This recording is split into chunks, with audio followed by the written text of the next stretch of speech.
Hello, everyone, and welcome back to Sin City Jets. This week, the Jets took a loss to the 49ers. It was a good team. It was a rough matchup, but let's go ahead and break it down. This ball was up the field out there, and then concentrate and reel it in. And this is what we said about Breece Hall, really deceptive with his speed, and defensive backs take a bad angle on him and say that. Let's begin with their offense.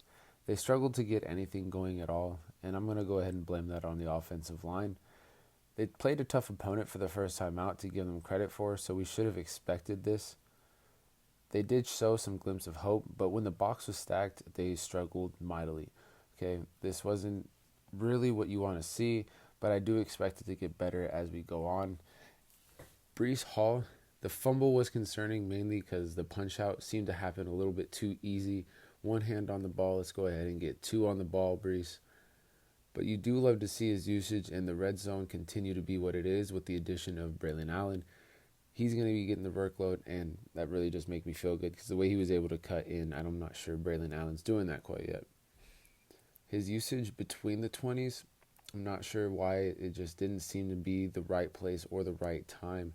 Maybe that's due to the offensive line and the way that they're molding, but I just don't understand why he was being used in some of the times that he was being used. Rodgers, to be honest, Aaron Rodgers looked a little average at best. The interception wasn't his fault, and I don't hold him to it, but you would expect more from him mentally, breaking down the defense, and he wasn't doing that as well as you'd like to see. He killed some plays and was able to gain some positive yardage, which you haven't seen from other quarterbacks. You do like to see it as a Jets fan, but it's just you expect more from Aaron Rodgers, a future Hall of Famer, so let's just hope he's breaking off the rust, and this isn't what we're expecting.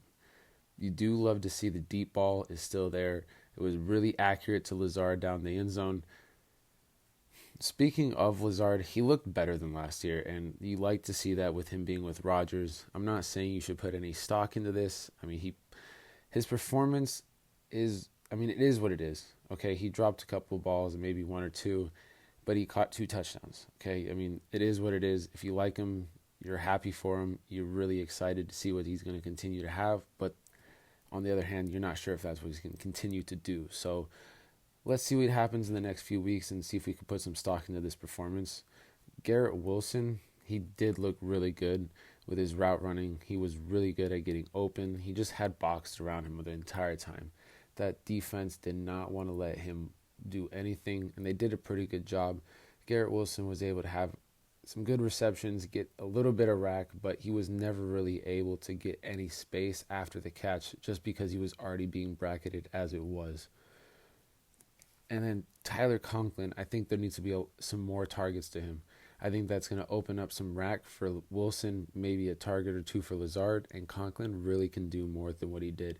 He did have a tough matchup with the linebacker that was on him, so not sure if that's why Aaron Rodgers wasn't looking his way too much, but he didn't get any targets with Rodgers on the field as far as I'm aware.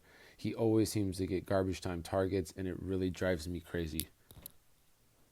As we go into the defense, it is clear the defensive line is the reason that the defense struggled this week.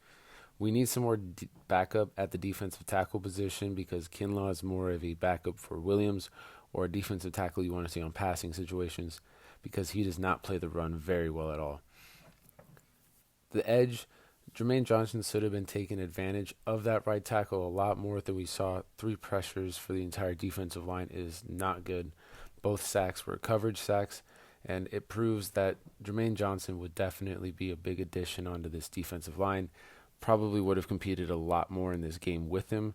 So makes you really, really want him in the team, but you don't want to just bend over backwards for the guy. He doesn't really deserve everything that he wants, so he deserves to be paid well, but he's not playing the situation well at all. So it is what it is at this point. We just got to try to figure it out.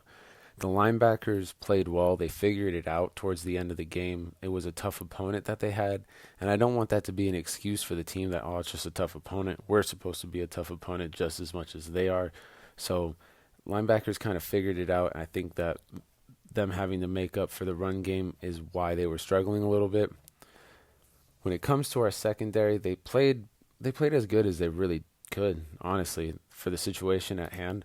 They covered who they needed to do. Reed is not a number one corner, and it showed when Sauce was off the field, but when Sauce is there, that secondary clicks. So I'm really not worried about the secondary at all. When it comes to Robert Saleh and his comments after the game, he's really just saying he believes the defense was biting on some things that they shouldn't have. So as long as those things actually stop happening and the defense stays disciplined, then you can believe on what he was saying. But unless that changes, then there's going to be some more questions for him to answer next week. So just break down, this defense needs to fix the defensive line, and everything else is going to fall in place, the linebackers and the secondary. So I really hope we have a fun day against these next two teams and the defense goes and shows out. I do anticipate the Jets being better offensively and defensively next week, just due to the opponent and the fact that we get this game under our belt and more reps. But we'll see what happens.